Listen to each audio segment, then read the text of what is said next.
podcast called Keeping It 100. And then we're joined by our guest today, Wally Williams, the former NFL offensive guard center. He came from the Saints, Browns, Ravens. He also played for Florida A&M. So we're gonna get into his career, his journey, and what he's doing today after his career, and also we'll talk about today's NFL, how they changed everything from the past. But this is episode 615, by the way, 615 episode. So thank you for joining me. Thank you for joining us, Wally. And how are you and your family doing? Everybody's fine. Enjoying some Florida weather. Down here, we're getting ready for high school state playoffs. Actually, we're in the middle of it. So very exciting. And look forward to what opportunity that we're going to have this Friday against our Trinity Christian down here, and got to go to Jacksonville. So see how that this weekend. Yeah. So before we get to the questions, I'm gonna let Jordan introduce himself a little bit more and tell about his podcast too. So.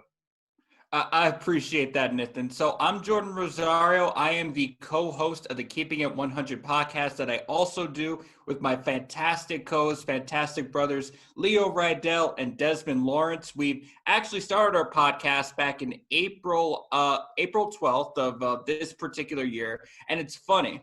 We actually talked about this podcast about 2 years ago when we first met at some random mixer event from another friend of mine when she was launching her business. But we actually got together in April with all the lockdown, the pandemic and everything, and we said, we need to make this happen. And so 7 months into this podcast journey has been an incredible journey. I've got to meet fantastic people like Nathan, and who gave me the opportunity to sit down and interview this fantastic gentleman right here, Wally Williams, and I'm just honored and blessed to be a part of everything.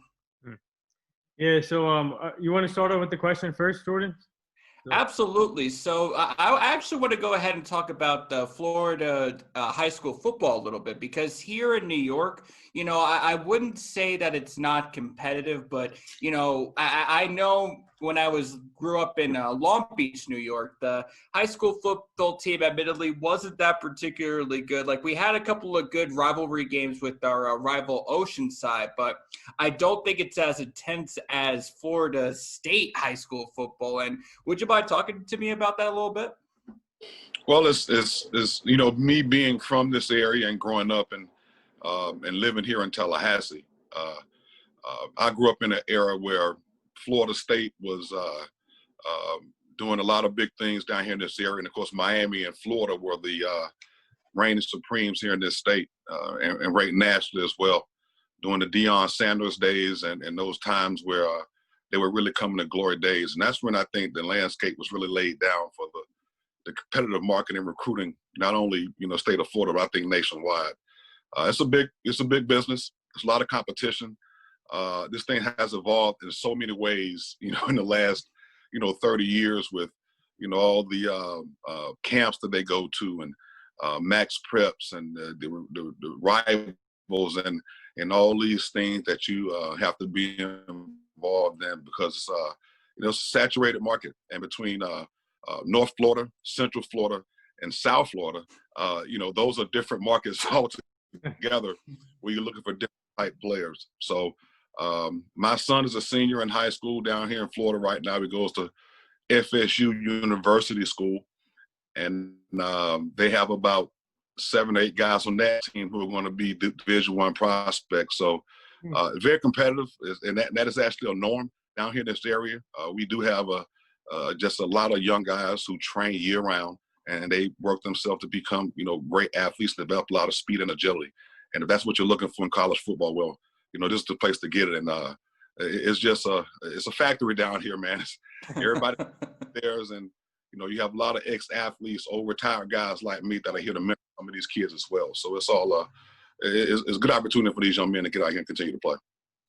Actually, speaking of Florida State, I had Charlie Ward on my show a couple months back, and he's another really great player that played basketball and football in Florida State too. And that was another alumni that everybody should be talking about. But my question too is, when did you get interested in playing football, and who is your biggest influencer in that? It's funny you said something about Charlie Ward. He's the basketball coach at my son's high school. Really? So, No way. big right there. I guess my interest for athletics became very early. Maybe it was something that I didn't even know about that I had to somewhat remember because my father kind of guided me down a path there to just be competitive, and that was just pretty much in anything. And I have a picture of when I was 2 years old, and I was in Pampers snapping a football to my dad playing center. So maybe that was the beginning of it. My neighborhood saturated with young boys. It was just that time, we were playing out in the streets and riding our bicycles and being rough and tough. I grew up that era where we played outside from day up to sundown to the street lights came on. And it was really developed and cultivated in that kind of environment. Older, guys from the neighborhood. I was a little thicker than most, as they say. So I got to play with the older guys and develop some toughness with those guys. And I wanted to emulate really the guys in my neighborhood. That's where it started out. The dream of playing in the NFL was just too big. So it just started from players in my neighborhood that had gone on and played college football. Guys like Tony Jones, who went to the University of Florida.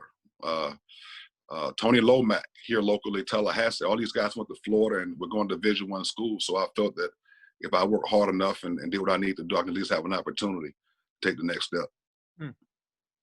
So, with a lot of journeys, you can be a football player, you could be a podcast guy like me and Nathan, but it's not all, rainbows and unicorns, as they say. We always have to go through some mental hurdles. We have to go through some tough times that allows us to develop our character and help us persevere to pursuing our dreams and becoming the person that we want to be. Wally, what would you say were perhaps maybe some difficulties, some hurdles that you had to overcome in order to become the NFL player that you became with going into the NFL? Well, I'd probably say the first thing was starting right out the gate there, just not being drafted. Sitting through the draft and seeing the names being called out. Some guys I knew, and my name was not one of them. So that was and it always will be the start of lighting any fire that was needed for me to pursue whatever I need to pursue next. So yeah, the challenge is pretty much starting at the bottom. And with those challenges, you deal with the norms that you have to overcome in this game. I mean, injuries. I suffered major injuries, torn Achilles, a couple of knee surgeries, neck surgery, ruptured vertebrae, all these things. So you overcome all of those things and try to do the job best as you can. And those are part of the job. Those are things that I think everybody has to encompass. I think you have to encompass failure just as much as you encompass success. A lot of people are driven by their failure. A lot of the great ones are driven by their failure. And I think that's the one thing that every athlete should take from their situation, or every individual should take that you have to, at some point, you have to deal with wins and losses from play to play, day to day. And as soon as you can keep an even keeled thought process with that and just continue to grind with the work part of it, I think you'll find a common balance between the two. So this is a two-part question. So in high school, did you play multiple positions, or were you already a guard center, or did they make you spread around the field? And also the next one, what made you choose Florida A&M? Okay, so when I got to high school, I was a cornerback and tailback. Okay, I was not that big of a guy, even though I had some size on me. I was about 175, 185 when I got to high school. So I was playing tailback and cornerback, and switched from cornerback to linebacker. But my development kind of was going way before Pop Warner. I played every position on the field except quarterback, pretty much all the way through Pop Warner, and started settling down between running back and linebacker in high school. My ninth grade year, our offense changed. Okay. We ran a wing T offense where I was the fullback in the wing T, and we had two guys that sat on the edge. They just went back and forth, and it was a very confusing offense, much like Navy runs right now. Yeah. Okay, same kind of offense. So we changed our offense and went to a more pro set, two-back type of offense. Okay. Well, the coach came to me and said, well, we're not going to have three running backs. And, I know you're pretty good. I don't want to put you on the bench. But, maybe you could be our starting center. And, okay, I'm a team guy. I know I did not want to sit on the bench. That wasn't going to happen. So I won the center position, ended up playing center from playing running back. So there you go. And that just, followed me all the way through to the professional ranks and all those things. Now, interesting about choosing Florida A&M. I initially did not choose Florida A&M. When I came out of high school, I committed to Florida State and pretty much due to sign there. And got caught up in a numbers crunch, and they did not. I did not make it on that team that particular year. There had a lot of parade All-Americans on that team. It was a pretty high-profile recruiting class. Actually, it was the recruiting class that Charlie Ward was in. Oh, wow. So, go back to that. So, didn't make it in that class and ended up signing with Florida A&M, which was and is the pilgrimage of my family. Mom, dad, aunts, uncles, a lot of heritage that goes into that university that we've been, family have been graduates of there for many, many years, and it's a long list. So, I was playing football in front of my hometown fans, right? People I grew up with, the fans that I grew up with. And it was a great experience. Don't get me wrong. I kind of missed the opportunity to play in bowl games. Don't get me wrong. But it was a great opportunity to come home and play in front of friends and stay right here in my community. So take me back through high school and college football at Florida A&M. Now, there's a lot of things in terms of, finding a mentor, finding, people who help influence you that, give you a sense of, changing your mindset to be able to become exactly what you want to be. So is there a particular head coach or a teammate that you had that you looked up to and said, wow, if I can embody exactly what you're saying to me, embrace your ideals, then I could become that NFL player that I would want to be. Do you have an example of a particular mentor? Of course. It all started with my head coach in college. His name is Ken Riley. Ken Riley played in the NFL for 16 years. I followed his career for a very long time.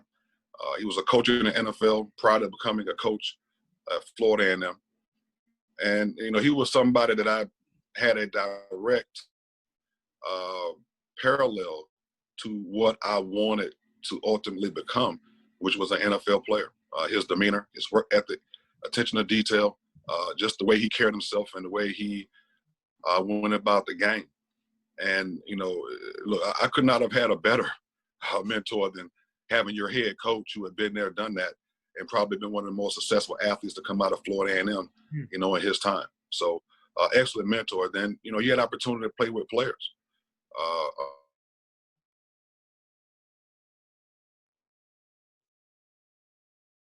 All these guys, Chad Fan, all these guys were guys who I played with who had opportunity to play in the NFL. And I missed a couple names, Dexter Nottage, Jamie Brown. All these guys were teammates of mine. And we played in the NFL collectively against each other. Earl Holmes, who actually came home to be the head coach at some point. So we had a lot of players there. I think we really, as a university, we really, got a lot of players because we did not have as competitive of a landscape of universities in the state of Florida like we do now. There was no Florida Atlantic. There was no Florida International. Okay, there was no North Florida, anything like that. So if you did not go to the big three universities, we usually got the players that did not make it to the D1 colleges. So we had a lot of guys that were very competitive and a lot of guys that were great athletes that come out of our university. Interesting. So obviously you said you were undrafted, but how grateful are you that the Cleveland Browns gave you the first opportunity to start your career? Very grateful. Very grateful. You never know how things are going to turn out. When I got to Cleveland in '93, that was Bill Belichick's administration. Yeah. You just don't know how things are going to turn out. They drafted a center in the first round by the name of Steve Everett. And He was the number one guy, and I was the kind of the bottom guy. And that's how it started. And it just ended up working out for the best. I ended up becoming great friends with everybody, with Steve and Coach Belichick. And I think everybody respected the work ethic and the amount of concentration that we brought to our jobs and attention to detail that we brought to everything that we did at that facility. So when you're in that situation, when you're able to compete with the number one guy at your position, and I also had the chance of meeting Jay Hilgenberg, who was still there. And I had watched Jay Hilgenberg throughout his career with the Chicago Bears and ward number 63 for that matter. So, I talked about Coach Riley and to meet Jay Hilgenberg and to talk to him for a long time and to talk about his career. I think I had some things lined up that were the stars were definitely aligned for me to have an opportunity to play and to see how far my skill set would take me. Man, just to follow up, sorry. Imagine if Bill Belichick stayed in Cleveland. Oh my God, that could have been a reversal too. Hey, a lot of people believe that there. A lot of people they don't like the fact that the Patriots having success, and they don't like the fact that the Browns move, and that entire staff that has been having success with New England. I say 50% of those guys were in Cleveland with us as well. So between New England and Baltimore, that was our Cleveland staff. And it's so funny that you mentioned it, because you were part of that 1996 inaugural roster for the Baltimore Ravens, and then ultimately your career led you to become part of that Baltimore all-time team, and being able to become a part of that honor, that Ring of Honor. Like what particularly in Baltimore, especially with all the players there, like what would you feel is like some of your favorite all-time memories, being a part of that newly created Baltimore Ravens team back then? It's so many all-time greatest. Wow. Because I spent so much time there. I mean, I lived in Baltimore for a long time, and that's kind of home away from home. As a player, I mean, I don't hanging with my guys, okay, was always the best part of anything that we did, because it gave you a sense of home. It gave you a sense of camaraderie. Because I'm going to be honest with you, look, coming to Baltimore from Cleveland, we did not have a clue, okay, of what was going to happen next. Okay? It was very unstable, somewhat uncomfortable, and all we had was each other. And we just kind of circled the wagons as much as we could and tried to play for each other and my boys. And I missed. I mean, those were the best times. And I miss them even more now because a couple of my buddies are not here anymore. Orlando Brown and Jeff Blackshear, they're not here anymore. They've moved on and gone to a better place. But Jonathan Ogden and Tony Jones and Steve Evans, Vinny Testaverde, Ernest Biner, Michael Jackson, another guy who's moved on, Derek Alexander, Jermaine Lewis, all those guys that was on that first couple teams that we had to struggle through and to become stable. I mean, the camaraderie that we have with that, and also the camaraderie that we have with that 95 team in Cleveland. Yeah. I mean, people that made it through that and moved and went through that transition. It was a difficult time. It was an unexpected time. But leadership felt it had to be done, and we just had to make do of our situation as players and management, do the best we could. So, my buddies, man, I miss my buddies. If I had that's my all-time greatest team is that 96 team, and it's just missing the core buddies that I fought with. Me and Orlando were undrafted free agents from HBCU schools. He went to South Carolina State, Florida A&M, and we just kind of fought real hard and worked through all those times. So those are the pinnacle moments for me. Yeah, so obviously Cleveland, you played for Cleveland, but Cleveland's on the rise now this year. Speaking, they're 6-3, and they're I think they can be playoff contenders. It's about time. You know what? It's about time, isn't it? Yeah. So hey, good for the Brownies, man. That city deserves it. That city deserves a winner, and I hope they continue to move in the right direction. Really. Yeah, but obviously you played for Baltimore. And what was it like after Baltimore? You went to another great franchise in the New Orleans Saints. Obviously, they're a great team. They compete every year they compete. No matter what they go through, they always compete. So what is it like just to play in the city of New Orleans in front of those fans? Oh man, that's a great city, great fans, hardcore fans, and New Orleans is a place where if you haven't been down there, you don't really understand the dynamic of how that city works. Look, we're the big show, really from Pensacola, Florida to Houston. So Alabama, Mississippi, all in there. I mean that is our territory and where we dwell. So engaging fans, a huge market, great place to eat, great place to party. Yeah. And I'm gonna tell you something, man. Look, when I got there in '99, okay, we got Ricky Williams that year, first round, and Mike Dicker was the head coach. Wow. And look, that was wild too. Okay, that was a wild situation too, where the organization felt that we needed a marquee player to go ahead and turn things around. And '99 was not a good year. We still had those bags over their heads a little bit, and they called us the Aints. But in 2000, okay, and I'll say where the organization, started to turn around and see things for what it was, that we could be a winner. In 2000, that's when we won our first playoff game in Saints history. And, that was a situation where, I mean, it really felt that city was about to explode.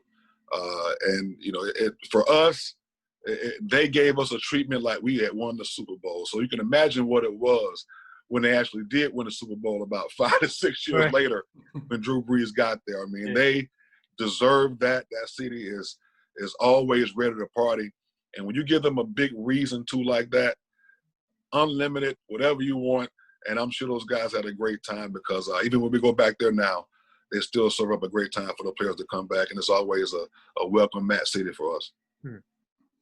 Well, and speaking of New Orleans, speaking of Florida, where you're at right now, I know especially this past year, we have gotten a lot of, hurricanes down there, a lot of scary tropical storms that are happening. And I know you talked about, being very big on your community, wanting to embrace the ideals of your neighborhood. So when all that was going on, like how did you react? Were there any particular actions you were taking? Were you helping restoring the community in some way?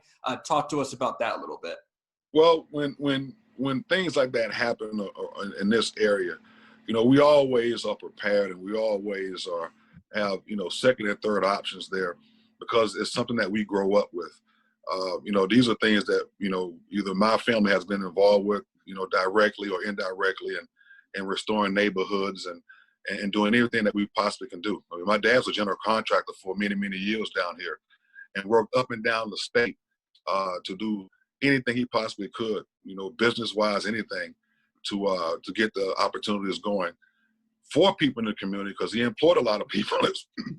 Excuse me. He employed a lot of people as well. So me personally, I donate as much as I possibly can. Like I have, clothes, shoes, food, all these things that you go to shelters and do as much work as you possibly can. I can't say I have one particular place that I go, because it's home. And I'm all over the place. Right. And it's just a natural element for me to move in that way.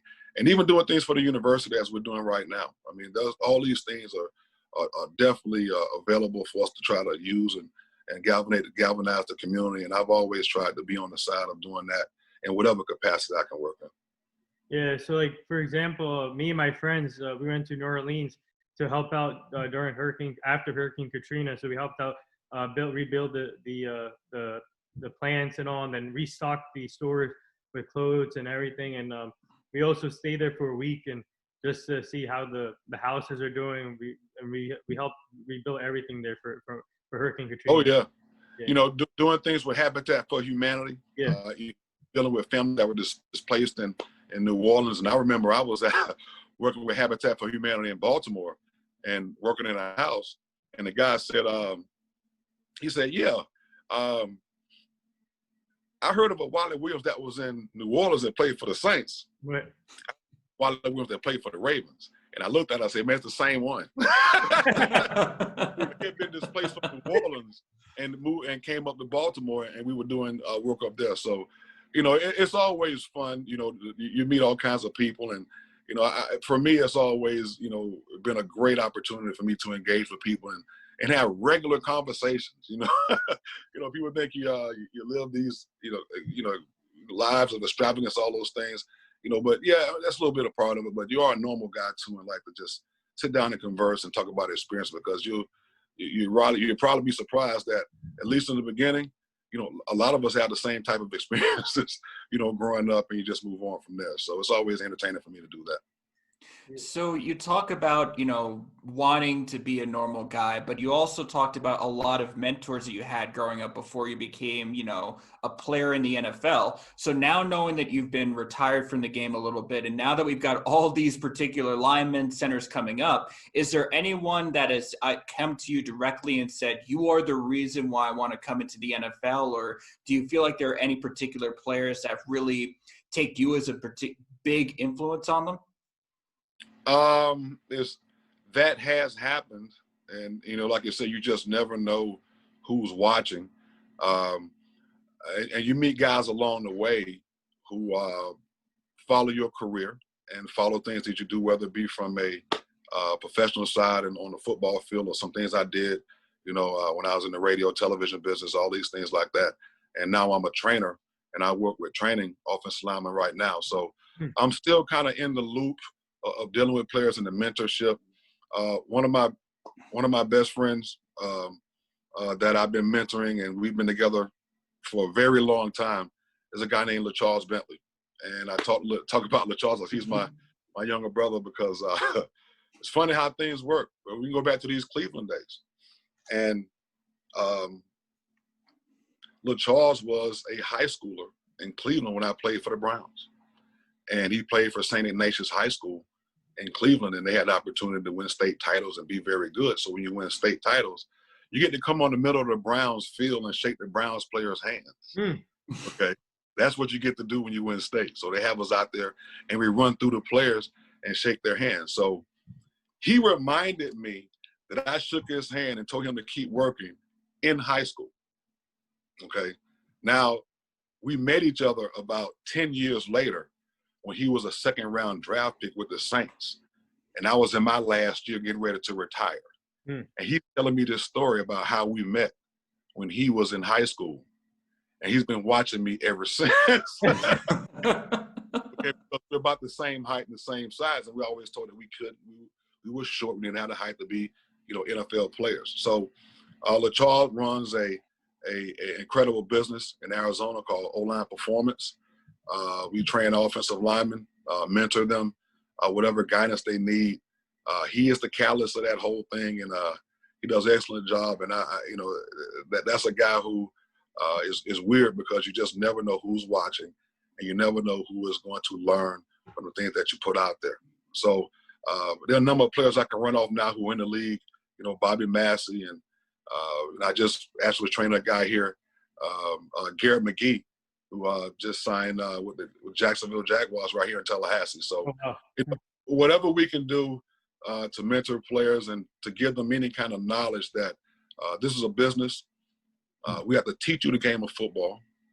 And I do mean teach you the game of football, and understand certain elements within the game that you just will not learn until you become a pro. So we open our doors to that. And I express that to any kid out there to look us up or look any kind of mentorship where you can learn the game and figure out the X's and O's, because we don't draw those X's and O's on the board, just to be pretty and just for art. Okay, they mean something. So you gotta learn what all those things means and then connect the dots, and you'll be fine and develop well. Yeah. So this is another two-parter right here. So the first one is, whoever didn't know about you, what did you bring to the game as a guard and a center, and how grateful are you that you're able to play the game that you love? Oh, wow. I want to feel that I brought a certain amount of tenacity to my position, a certain amount of agility, to it, and a certain amount of versatility to what I was able to do. Many games I played, one or two positions, whether I'll be starting out at center and move to guard, or play guard first and have to move to center. And I thought that afforded us a lot of luxuries that, were a lot different than what other offensive lines can do.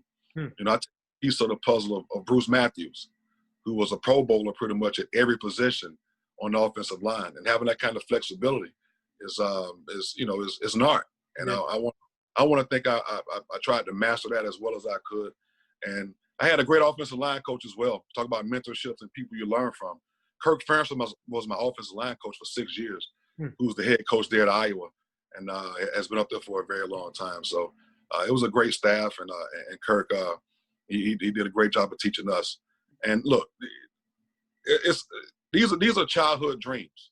I mean, these are fantasies. These are things that, like I said, growing up in Tallahassee, I mentally could not touch.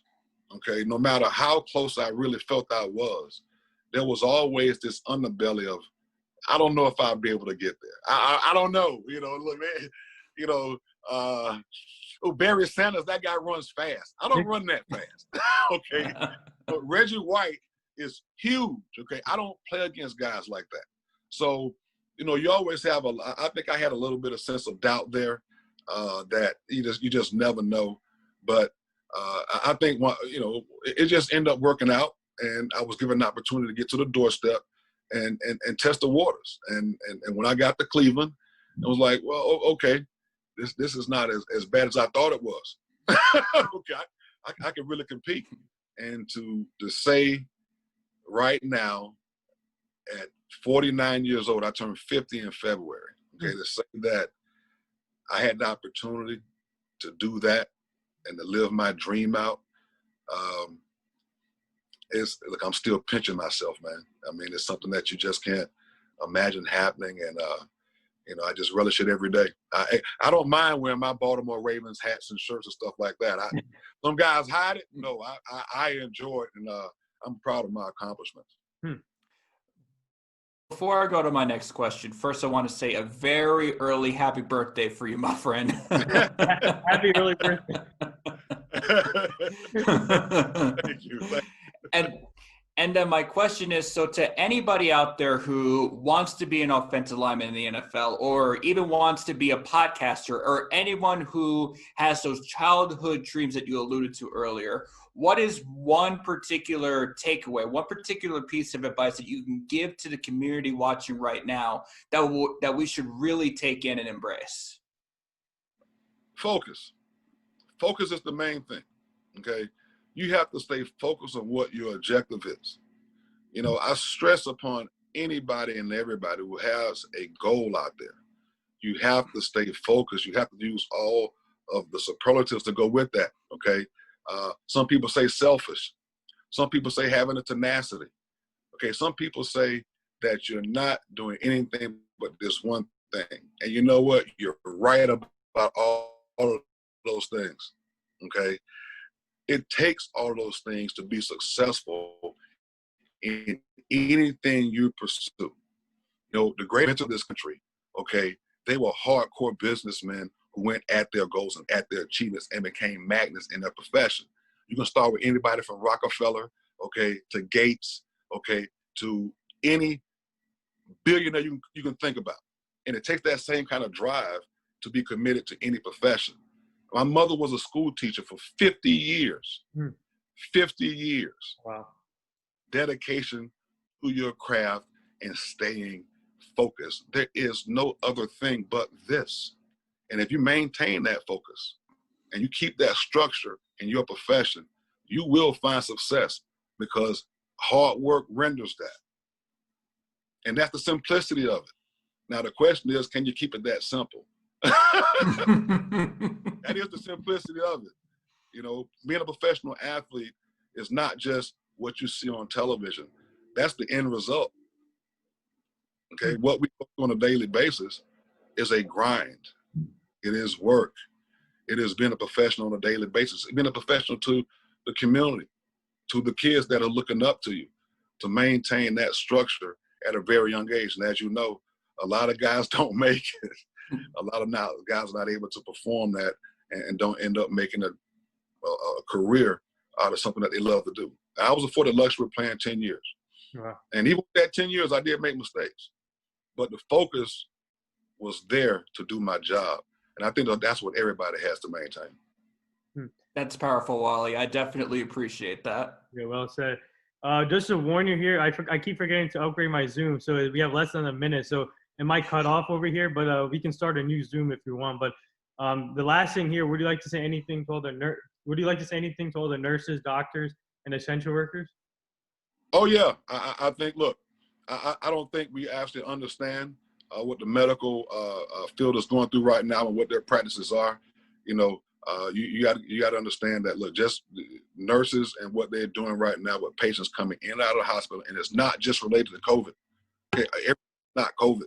There are other things. There are other natural things that happen that COVID is actually compromising those things and making their job triple, double, quadruple of what it really was before this pandemic started. So any nurse, I know we talk about the armed forces and the services and what they're doing for us, but look, the nurses and our medical people are the ones at war right now.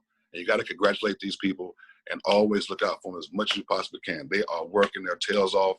And I've been losing friends left and right. I've lost, 5 teammates and coaches so far this year. And 220 needs to go. And I think we all need to be aware of the job that these people are performing on a daily basis to keep our country healthy. Yeah, absolutely. So I'm going to end this one. We can start a new Zoom if you want. So.